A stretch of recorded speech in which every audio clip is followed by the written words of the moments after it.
కరీంనగర్ జిల్లా మానకొండూరు మండలం వచ్చనూరు గ్రామం లోపల ఇప్పుడు ఒక యువకుడి హత్య ఇటు కరీంనగర్ జిల్లా వ్యాప్తంగా అయితే సంచలనంగా మారినటువంటి పరిస్థితి కనబడుతుంది. నిత్యం అంటే గ్రామం లోపల శాంతియుత వాతావరణం లోపల ఉండేటువంటి పచ్చనూరు గ్రామం లోపల ఆ యువకుడి యొక్క దారుణ హత్య ఇప్పుడు జిల్లా వ్యాప్తంగా అయితే ఒక కలకలం లేపిందని చెప్పుకోవచ్చు.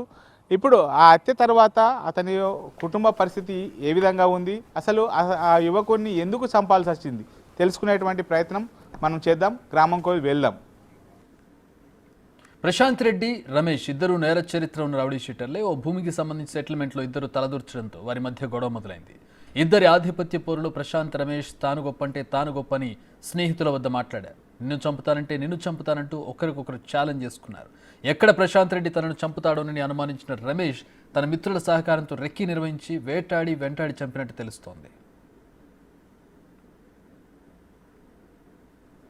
మనం ఆడియో దాని లోపల కూడా క్లియర్గా విన్నాము. ఇక్కడ ప్రశాంత్కు సంబంధించినటువంటి మిత్రుడు ఉన్నాడు. అసలు ఏం జరిగింది, ఈ రమేష్ అనేటువంటి వ్యక్తి వచ్చేటువంటి సమయం లోపల మీరు ఉన్నారు కదా, ఏం జరిగింది, ఎంతమంది వచ్చారు?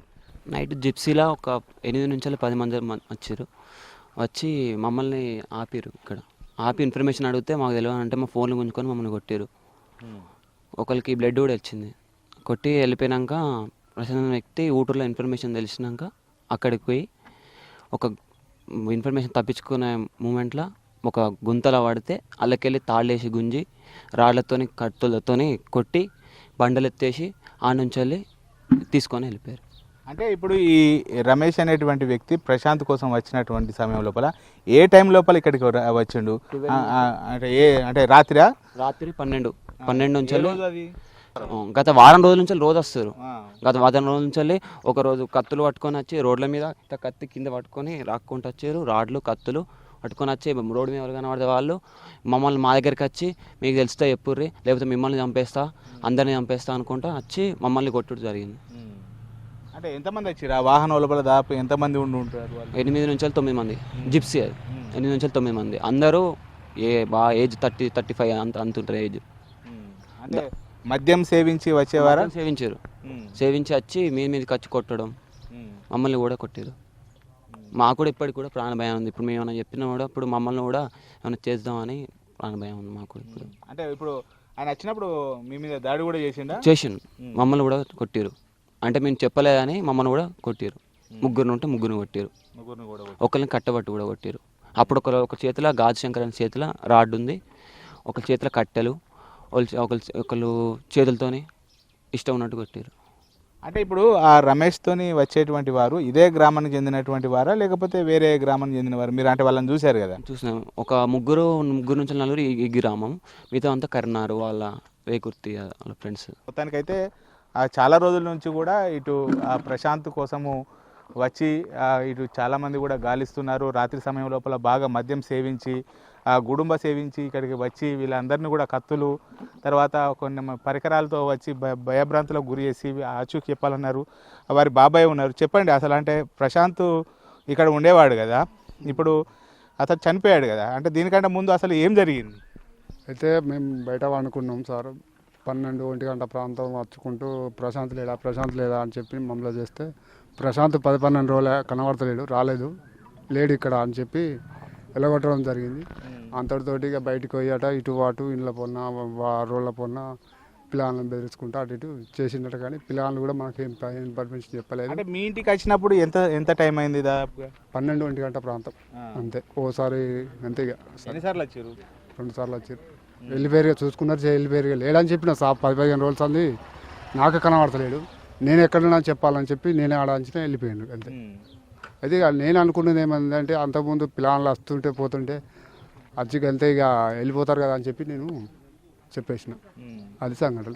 అంటే చివరిసారి మీకు మీ ప్రశాంత్ ఎప్పుడు కనబడ్డాడు, ఏమన్నా చెప్పుకున్నాడా మీకు? అంటే మీరు మీతో పాటే ఉండేటోడు కదా, అంటే ఇప్పుడు ఈ రమేష్ గురించి కానీ ఇట్లా నాకు ప్రాణహాని ఉందని ఏం చెప్పలే, అట్లా ఏం చెప్పలే. ఫోన్ కూడా చేస్తే కూడా ఫోన్ లేవట్లేదు నా ఫోన్. అదే జరిగింది సార్. జరిగింది లాస్ట్గా డెడ్ బాడీ చూసినాను అంతేగా. అబ్బాయి నుంచి ఏం ఇన్ఫర్మేషన్ రాలేదు, ఇంటిమేషన్ కూడా రాలేదు, కనవాడలు కూడా కనవలేదు నాకు. లాస్ట్ డెడ్ బాడీని చూసినాను. ఇప్పుడు మీరు అంటే పోలీసులకు మరి వీళ్ళందరూ వచ్చి బెదిరించారు, ఇట్లా వీళ్ళే హత్య చేసారు అని చెప్పి పోలీసులకు కంప్లైంట్ నాకు ఈ విషయం అని తెలియదు సారు. నాకు ఇలాంటి కాదని అంతకుముందు అత్త అంటే పోతా తాపకు నలుగురు ముగ్గురు ప్రశాంత్ ఉన్నాడు అనుకుంటా వచ్చి వెళ్ళిపోయారు. కానీ వీడికి వచ్చి ఇటు అటు అదే అని చెప్పి అనలేదు కదా. అన్నది మనం ఏం చెప్తాం, అట్లా వేనా బయట జరిగిన సంఘటన మనకు తెలియదు. మొత్తానికి ఇటు ప్రశాంత్తోనే ఇలా బాబాయ్ నివసిస్తుండేవారు. ప్రశాంత్ ఆచూక్ కోసం చెప్పాలని చెప్పి చాలా రోజుల నుంచి కూడా ఇక్కడికి రావడం జరిగింది, అడగడం జరిగింది. ఇక మరొక గ్రామస్తుడు ఉన్నారు. ప్రశాంత్ మీకు ఏమైనా చెప్పుకున్నాడా ఈ రమేష్తో ప్రాణహాని ఉంది అటువంటిది ఏమైనా చెప్పుకున్నాడా? ప్రశాంత్ అసలు మాకు కలవలేదు. కాకపోతే 10-12 రోజులు బట్టి అవుట్ ఆఫ్ కవరేజ్లో ఉన్నాడు. ఆ రోజే సండే ఈవినింగ్ వచ్చిండు ఊర్లోకి. వచ్చిన తర్వాత వాళ్ళ పిల్లలు, మా అబ్బాయి కూడా ఉన్నాడు అందులో. మా అబ్బాయి హైదరాబాద్లో ఉంటాడు, బీటెక్ చేస్తాడు. మొన్ననే వచ్చిండు. వస్తే వాళ్ళ ఫ్రెండ్స్ ఇంకొక ఆయన మా ఇంటి ముందు ఉంటాడు. మా ఇంటి ముందే కాసేపు అక్కడ కూర్చుంటారు రోజు నైటు. ఆ కూర్చొని 12 ఈ మధ్యలో ఇట్లా వాకింగ్ చేసుకుంటూ ఇటు వచ్చారు. ఇటు వస్తూ ఉంటే వాళ్ళు కత్తులు రాళ్ళు పట్టుకొని ఇటు వచ్చిరట వాళ్ళ వెనకాల. వచ్చి అక్కడ ఎల్లమ్మ టెంపుల్ దగ్గర ఉంటే వీళ్ళను తీసుకొని వచ్చి ప్రశాంత్ ఎక్కడ అని అడిగినట్టు. అడిగితే మాకు తెలియదు అన్న అంటే మాకు తెలియదు అన్న అని వాళ్ళు అన్నారు. అంటే మీకు తెలియకుండా ఉంటుంది అరబై, మీకు తెలుసు వీరి ద్వారా నలుగురు ఉంటారు ఇక్కడ, మీరు ముగ్గురే కనబడతారు, ఇంకోటి ఏంటంటే అన్న లేరు, మరి మేము ముగ్గురే ఉన్నాం అని వీళ్ళు అన్నారు. అని వీళ్ళు వెళ్ళేస్తూ ఉంటే ఇక్కడ ఎంపీటీసీ మధుసూదన్ రెడ్డి వాళ్ళ ఇంటి దగ్గరికి వచ్చేసరికి మళ్ళీ వెనకాల ఇంకొక వ్యక్తి ఊరికి వచ్చి ఫోన్లో లాక్కున్నారు. వీళ్ళ ముగ్గురి ఫోన్లో లాక్కొని చెక్ చేశారు. చెక్ చేస్తే అందులో ఒకటి మెసేజ్ ఉంది అని చెప్పి, ఇప్పుడే 2 నిమిషాల ముందే మెసేజ్ ఉంది, మీరు మీకెందుకు తెలియదురా అని చెప్పి కట్టెలు పట్టి రాళ్ళు పట్టి మా అబ్బాయిని కూడా కొట్టిర్రు. మా అబ్బాయికి బ్లీడింగ్ వచ్చింది. వచ్చినాక వీళ్ళు మధ్యలో ఉప సర్పంచ్ వేణు ఆపిండు అని తెలిసింది. వాళ్ళ పిల్లలు చెప్పారు. వేణు అన్న మరి మేము లేము కదా, మమ్మల్ని కొడుతురు, నువ్వన్నా చెప్పు అన్న, మాకు తెలియదు కదా, ఆయన గురించి మాకు సంబంధం లేదు కానీ అంటే వేణుండి సరే కొట్టగురు వాళ్ళకి తెలియదు అని చెప్పి అన్న తర్వాత వాళ్ళని వదిలిపెడితే వాళ్ళు అప్పుడు ఆ మధ్యరాత్రి ఇంటికి వచ్చి అసలు ఎవరికి చెప్పలే. వాళ్ళు కూడా వాళ్ళ భయంగా వాళ్ళు మళ్ళీ మేము పిల్లల్ని ఏమన్నా అంటామేమో అని చెప్పి వాళ్ళు వచ్చి పడుకున్నారు. పడుకున్న తర్వాత మార్నింగ్ తెలిసింది మాకు. మళ్ళీ ఇంతకుముందు ప్రశాంతంగా ఉండే ఈ ఊళ్ళో ఇప్పుడు ప్రశాంతత కావాలి సార్. ఫస్ట్ ఇటువంటి రౌడీ షీటర్ల నుంచి కానీ ఇలాంటి గొడవలు ఉండవద్దు. ఫస్ట్ ఏదైనా ఉంటే పరిష్కార మార్గాలు ఎంకలాడుకోవాలి. ఈ పరిష్కార మార్గం అనేది వీళ్ళిద్దరి మధ్యలో ఎవరొకరు చెప్పుకున్నా కూడా పరిష్కారం దొరుకుతుండేది. కాకపోతే వీళ్ళు ఎవరు చెప్పుకోలే. ప్రశాంత్ అనే వ్యక్తి కూడా వీళ్ళు ఎవరికి మా మీద అటాక్ జరుగుతుంది అని చెప్పి అసలు ఎవరికి చెప్పలేదు. చెప్పకుండా ఆయన తనకు తానుగా అవుట్ ఆఫ్ కవరేజ్లోకి వెళ్ళిపోయి అదే రోజు వచ్చిండు. వీళ్ళ మధ్యలో తిరుగుతున్నది తెలుసు కానీ ప్రశాంత్ కోసమా ఎవరి కోసం అనేది వీళ్ళు రెక్కి నిర్వహించేది ఎవరికి తెలియదు. అసలు మీరు ఏమన్నా వచ్చి వాళ్ళు వచ్చినప్పుడు ఉన్నారా? వచ్చిన అక్కడ మా ఇంటి దగ్గర ఉన్నా. ఈ ఇల్లు తర్వాత మా ఇల్లు ఉంటుంది. అక్కడికి వచ్చి నన్ను లేపారు, పిలిచిర్రు. నేను బయటకు వస్తా అంటే పిలిచిన, ఇంట్లో వండుకున్నాను. ఏం లక్ష్మారెడ్డి, బొబ్బి లక్ష్మారెడ్డి నీ కొడుకు ఎంత స్నేహితులు, మా కొడుకుడు ఇలా అన్నదమ్ములు స్నేహితులు. అయితే నీ కొడుకు నిన్న ప్రశాంత్కు మందుగుంట ఇచ్చిండట, మధ్యగుంట రోడ్డు కాడ తాగుతారట, మరి ఏంది బతకాలనిపిస్తుందా సావాలనిపిస్తుందా ఏమనుకున్నాడంటే మా వాడు 9 గంటల వరకే పండుకున్నాడు, ఎందుకు మరి అంటున్నావు అని నేను అన్నా. అన్నకు ఒక చెక్కులు ఆయనే, ఈ ఇంకో గొల్ల ఆయనే, ఈయనే ఒక 6-7 రోడ్డు మీద పడరు. ఇంట్లో దాకా 4 వచ్చారు. ఇంట్లో దాకా పరాడి గోడ దాకా వచ్చారు. లోపల వచ్చి అడిగిర్రు. అడిగితే పిలువంటే వెళ్తా పండుకున్నాడు. ఇవ్వచ్చు అంత వాళ్ళు పొలగాళ్ళు సోపతేనే అందరూ తేవచ్చు. మరి ఆడైతే నాకైతే 10 రోజులు కనబడతలేడు. చంపేస్తాం ఇంపేద్దాము, అందరు చంపుతాం, వాడ చంపుతాం అంటే ఎందుకు చంపుతాం అని లొల్లావు. ఈయన అయిపోవు. కానీ ఎందుకు అక్కడ పిల్లలు దొరికిరని ఉరికిరు. అట్లా మొత్తానికైతే ఆ రమేష్ యొక్క ఆచూకు చెప్పాలని చెప్పి ఆ ఇంట్లో ఉన్నటువంటి వారిని అందరినీ కూడా, ఇంటి పక్కల ఉన్నటువంటి వారందరినీ కూడా అడగడం జరిగింది. ఆచూకు కోసం వాకప్ చేయడం జరిగింది. వాళ్ళ బ్రదర్ ఉన్నారు, ప్రశాంత్ వాళ్ళ బ్రదరు.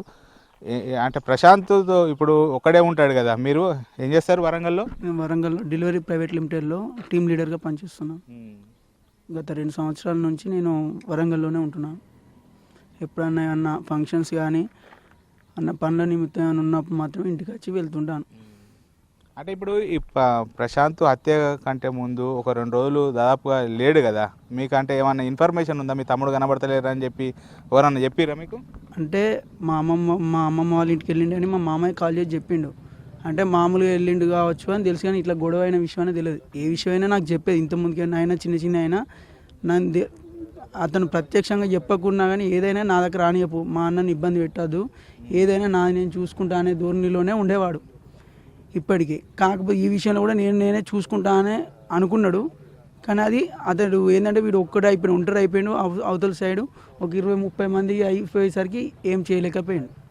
అంటే మీకు ఇప్పుడు మీ తమ్ముడు చనిపోయినప్పుడు ఎట్లా తెలిసింది, ఎవరు చెప్పారు మీకు? నాకు పొద్దున్న 7:20 మా తమ్ముడు వాళ్ళ ఫ్రెండ్స్ కసిరెడ్డి రాజురెడ్డి అని నాకు ఫోన్ చేసి, అన్నకి ఇలా తమ్ముడు కనబడతలేడు, నిన్న పొద్దున మిస్సింగ్ అయిండు. అంటే చనిపోయింది అనే విషయం కాదు, మాకు మిస్సింగ్ అయినా తెలుసు. అంటే ఏదో ఇక్కడికి వచ్చినా కూడా కాదు, మాకు నిన్న సాయంత్రం 6 గంటల వరకు కూడా ప్రాణాలతో ఉండి ఏమైనా గాయాలు చేసి ఇచ్చిపెట్టవచ్చనే ఉండే అంతే. కానీ ఇంత దుర్మార్గానికి పాల్పడతానని మేము ఊహించలేదు. అసలు అంత చేయాల్సిన ఆ పని కూడా కాదు. అది జరిగిన ఏమైనా మాట్లాడి తిట్టుకునే దానికి ప్రాణం తీసుకునేంత సమస్య అయితే కాదు, అది సొల్యూషన్ అయితే అది కాదు. మీ తమ్ముని డెడ్ బాడీ నిన్న చూశారు కదా మీరు హాస్పిటల్ లోపల, అంటే ఒంటిపైన ఎలాంటి గాయాలు ఉన్నాయి, ఎక్కడెక్కడ ఉన్నాయి? ఇక్కడ మెడకాడ కోసారండి, 12 mm మందం కోసారు, 12 సెంటీమీటర్స్ మందం ఈ మెడకాయ కోసారు. ఇంకా మనం పక్క బొక్కలు మొత్తం ఇరిగినాయి, రాళ్ళు ఎత్తేసారు దానిపైన. కాళ్ళు చేతులపైన మొత్తం, కాళ్ళు 2 చేతులు 2 కాళ్ళు మొత్తం ఇరిచారు. తలకు గాయాలైన ఇక మొత్తం ఇక ఏంటంటే పనికి రాకుండా చంపాలనే ఉద్దేశంతో వాళ్ళు ఎట్లయినా చంపాలని ఇక ఆ గాయాలతో చనిపోవాలన్నట్టు అట్లా చేసారు. పోలీసులకు అంటే ఫిర్యాదు చేసిరా పలానా వ్యక్తుల మీద అనుమానాలు ఉన్నాయి? నేను నాకు వరంగల్లో తెలియడంతోనే వెంటనే నాకు 7:30కు తెలిసిన వెంటనే డైరెక్ట్ డయల్ 100కు కాల్ చేసి బ్లూ కోర్స్ వాళ్ళకు సమాచారం ఇవ్వడం జరిగింది. వాళ్ళు వెంటనే ఇక్కడికి వచ్చి ఎంక్వైరీ చేయడం, లోకల్ తెలుసుకొని గాలించడం, తిరగడం ప్రయత్నం చేశారు. వెంటనే నేను సిపి గారికి నేరుగా నెంబర్కు మన అభిషేక్ మహంత్ గారికి ఫోన్ చేసి, సార్ ఇట్లా ఈ సమస్య ఉంది సార్, ఒకవేళ ఇన్ కేసు అంటే నష్టం జరగకపోయింటే ప్రాణాలతోటన్నా కాపాడుకునే మీరైతేనే మాకు న్యాయం చేయగలరు సార్ అని మెసేజ్ కూడా పెట్టడం జరిగింది. ఆయన కూడా ఫోన్కి స్పందించి ఆయన లీవ్లో ఉన్నా కూడా, సార్ లీవ్లో ఉన్నాడట, లీవ్లో ఉన్నా కూడా లోకల్ వాళ్ళకి ఇంటిమేషన్ ఇచ్చి ఫాలోఅప్ చేయడం జరిగింది. చివరగా మీ తమ్ముడిని అత్యంత దారుణంగా కొట్టి చంపారు కదా, మీరు ఏం కోరుకుంటారు? అంటే ఆ వ్యక్తులకు ఎలాంటి శిక్ష పడాలని కోరుకుంటారు? పోలీసులు ఏం వేడుకుంటారు? నేను ఒకటే చెప్తున్నాను, అతనికి లోకల్లో ఆయన మ్యానిపులేట్ చేస్తాడు. నాకేందంటే నాకు న్యాయం జరగాలి, న్యాయం కావాలి. ఆ న్యాయం ఏంటిదంటే ఇంకొకసారి ఇప్పుడు నా తమ్ముడు జరిగిన నష్టం ఇంకొకరికి జరగద్దు. అంటే ఈ ప్రవృత్తిలోకి రావాలంటేనే భయపడాలి. అరే ఇట్లా ఇప్పుడు వెనుకటి కాలంగా ఓలో బెదిరించి బతుకుదాం అనే ఆ ధోరణి అనేది ఆలోచనే రావద్దు. ఈ దాంతో ఇప్పటివరకు పచ్చులు ఏ గొడవలైనా ఏమైందో కానీ ఈ మా తమ్ముడు ఒక్కడి నష్టంతో వీళ్ళంతా ప్రశాంతంగా ఉండాలి. ఎప్పటి లెక్క ఎట్లాంటి గొడవలు లేకుండా ఆ వృత్తి రావాలంటే భయపడాలి. అంటే భయపడి దందాలు చేద్దామనే ఆలోచన అనేది రాకుండా కఠినంగా శిక్షించాలి. అంటే నేను ఏమంటున్నాను, ఆ పదాన్ని ఎందుకు మెన్షన్ చేస్తున్నట్టు, ఇట్లాంటి వాళ్ళకి ఏంటంటే తగిన శాస్త్రం ఏంటంటే ఎన్కౌంటర్ చేయడం ఉత్తమం. డ్రాగన్ కంట్రీ పనులకు అడ్డుకట్టపడడం లేదు, ఎప్పుడు ఏదో ఒక రూపంలో ప్రపంచవ్యాప్తంగా ఆందోళన క్రియేట్ చేస్తుంది. ఆ వార్తలో